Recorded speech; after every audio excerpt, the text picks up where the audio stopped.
Hello everyone, स्वागत है आप सभी का आपके अपने स्टडी प्लेटफॉर्म अंकित एकेडमी पर।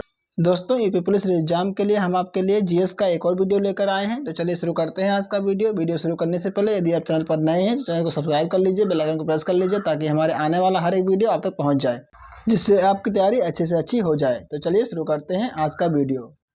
पहला क्वेश्चन है, नवंबर 2023 में भारत और किस पड़ोसी देश ने संयुक्त सैन्य अभ्यास सूर्य किरण में भाग लिया। यानी जो आपको बताना है कि जो सूर्य किरण अभ्यास जो होता है वो भारत और किस देश के बीच में होता है। जो भारत का पड़ोसी देश है उसी के बीच में होता है। तो आपको बताना है, इनमें 4 पड़ोसी देश दिए गए हैं, श्रीलंका, म्यांमार, नेपाल और मालदीव। इनमें से आपको बताना है कि भारत और किस देश के बीच में सूर्य किरण अभ्यास होता है।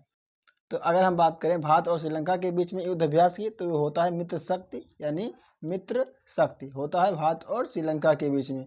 उसके बाद में अगर हम बात करें म्यांमार की, तो भारत और म्यांमार के बीच में होता है इम्बैक्स।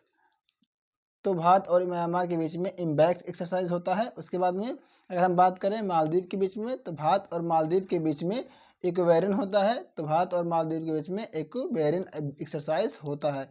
उसके बाद में अगर हम बात करें भारत और नेपाल के बीच में, तो भारत और नेपाल के बीच में होता है एक्सरसाइज सूर्य किरण।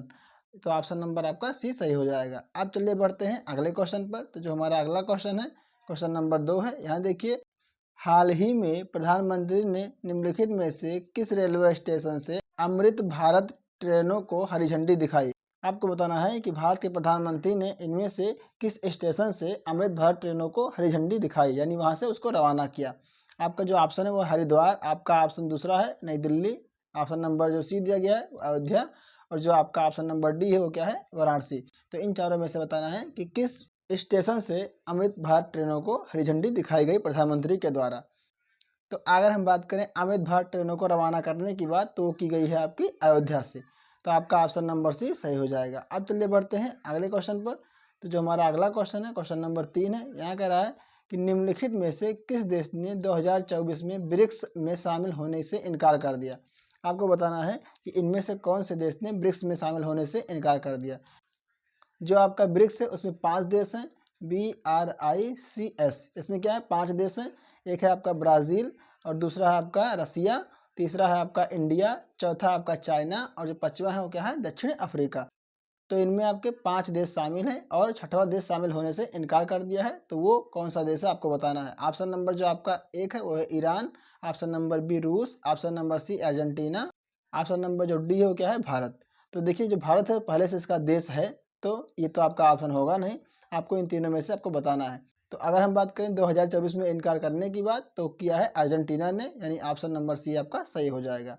अब चलिए बढ़ते हैं अगले क्वेश्चन पर। तो जो हमारा अगला क्वेश्चन है, क्वेश्चन नंबर है 4। यहाँ देखिए, रूस यूक्रेन संघर्ष क्षेत्र से भारतीय नागरिकों को निकालने के लिए भारत सरकार द्वारा शुरू किए गए ऑपरेशन का नाम निम्नलिखित में से कौन सा। आपको बताना है कि रूस यूक्रेन के बीच में जो संघर्ष चल रहा था उसमें कुछ भारतीय फंसे हुए थे, तो उनको निकालने के लिए भारत सरकार ने कौन सा ऑपरेशन शुरू किया था, जिनके तहत उनको सुरक्षित भारत वापस लाया गया था। तो इनमें से बताना है वो कौन सा ऑपरेशन है। ऑपरेशन रक्षण है, कि ऑपरेशन गंगा है, कि ऑपरेशन अश्वगंधा है, कि ऑपरेशन सूर्य है। तो अगर हम बात करें रूस यूक्रेन संघर्ष की, तो उसमें जो भारतीयों को निकाला गया था वो निकाला गया था ऑपरेशन गंगा के तहत, यानी ऑप्शन आपका बी सही हो जाएगा, ऑपरेशन गंगा। अब चलिए बढ़ते हैं अगले क्वेश्चन पर। तो जो हमारा अगला क्वेश्चन है, क्वेश्चन नंबर 5 है। यहाँ देखिए, यहाँ पे लिखा हुआ है कि 2016, इसको सही कर लीजिएगा, 2016 में की गई नोटबंदी में किस मूल्य की मुद्रा को चालन से बाहर कर दिया गया था। इनमें से आपको बताना है कि 2016 में जो मोदी जी ने नोट को बंद किया था, तो कौन कौन से नोट को बंद किया था। ये सबको पता होगा कि 2016 में कौन कौन सा नोट बंद हुआ था।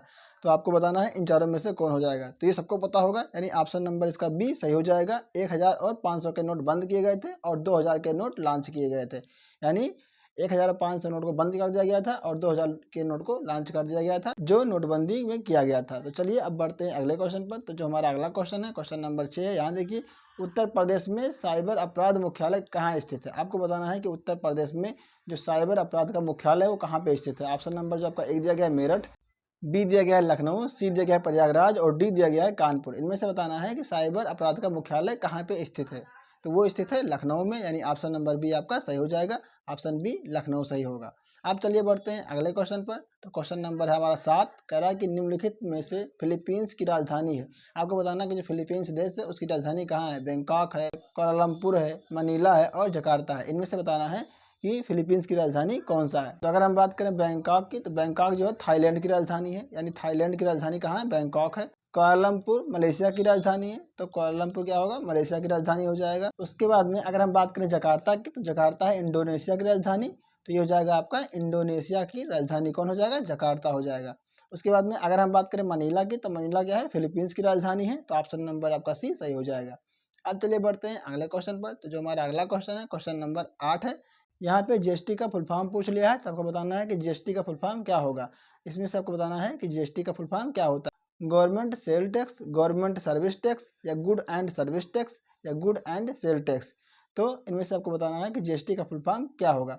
तो अगर हम बात करें जीएसटी की, तो जीएसटी का मतलब होता है गुड एंड सर्विस टैक्स, यानी ऑप्शन नंबर सी आपका सही हो जाएगा। इसे कहते हैं वस्तु एवं सेवा कर, तो ये आपका ऑप्शन सही हो जाएगा। अब चलिए बढ़ते हैं अगले क्वेश्चन पर। तो अगला जो क्वेश्चन हमारा है, क्वेश्चन नंबर है 9। राष्ट्रीय एकता दिवस किस दिन को मनाया जाता है।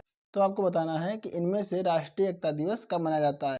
आपका ऑप्शन है 25 जनवरी, 31 अक्टूबर, 14 नवंबर और 2 अक्टूबर। इनमें से बताना है आपको कि राष्ट्रीय एकता दिवस कब मनाया जाता है। तो अगर हम बात करें 25 जनवरी को, तो 25 जनवरी को हमने बताया था आपको कि पर्यटन दिवस मनाते हैं। पर्यटन दिवस 25 जनवरी को मनाया जाता है, राष्ट्रीय पर्यटन दिवस 25 जनवरी को मनाते हैं।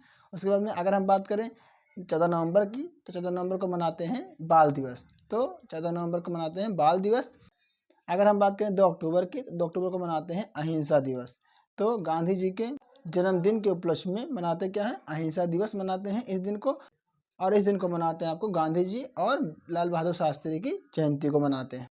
अगर बात करें राष्ट्रीय एकता दिवस की, तो जो राष्ट्रीय एकता दिवस है वो मनाते हैं 31 अक्टूबर को, यानी सरदार वल्लभ भाई पटेल की जयंती पे मनाते हैं राष्ट्रीय एकता दिवस, जो कि होता है आपको 31 अक्टूबर को। तो ऑप्शन नंबर बी इस क्वेश्चन का सही जवाब होगा। आप चलिए बढ़ते हैं अगले क्वेश्चन पर। तो जो हमारा अगला क्वेश्चन है, क्वेश्चन नंबर 10 है। यहाँ देखिए, यहाँ कह रहा है कि निम्नलिखित में से किस प्रसिद्ध लेखक को उपन्यास सम्राट के नाम से जाना जाता है। आपको बताना है कि इनमें से उपन्यास सम्राट किसे कहा जाता है। तो आपका जो ऑप्शन है वो हरिवंश राय बच्चन है। आपका ऑप्शन नंबर बी जो है माखनलाल चतुर्वेदी है। Option number C Suryakant Tripathi Nirala, और ऑप्शन नंबर जो डी दिया गया है वो दिया गया है मुंशी प्रेमचंद। इनमें से आपको बताना है कि उपन्यास सम्राट किसे कहते हैं। तो अगर हम बात करें उपन्यास सम्राट की, तो वो कहते हैं मुंशी प्रेमचंद को, यानी ऑप्शन नंबर आपका डी सही हो जाएगा।